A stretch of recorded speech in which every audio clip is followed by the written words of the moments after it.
kan khul zin na ramma hiya leidanin no mangai te loin chen ri ma ila van hun no ken hun suan chen na bia tu reng reng hi kan soi le to ngai lo vang chu ta lung du zong zong te o kan kim to don sia ko pui kan khen hun chuan ring tu zong zong te o kan in chen to lo vang eng thol na ko pui moya lo na in ro are lang re thei fa te kan lim to avano done o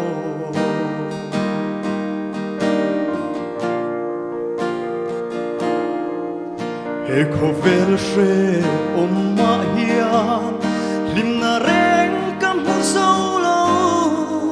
zion ko pui moya suanin sa duanin kan le he ko vel hi zong chapa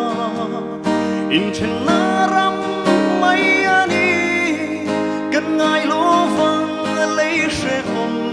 hi zion ko puya suan ko pui kan khen hun chuan ring tu zong zong te hi o kan in chen to lo vang eng thol na ko pui moya lo na in ro re lang re thei fa te kan hlim to ang avano done o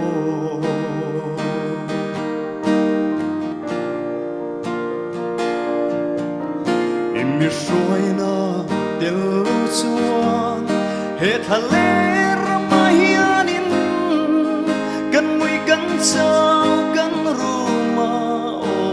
i mel min mu tila kan lama bing lo chila kan chunga ban lo pharo i mangai mel kan mu thei na tharawin min shuai ro ko pui kan khen hun chuan ring tu zong zong te hi o kan in chen to lo vang eng thol na ko pui moya lal na in ro are lang re thei fa te kan hlim to ang vano done o ko pui kan khen hun chuan avano done o ko pui kan khen hun chuan avano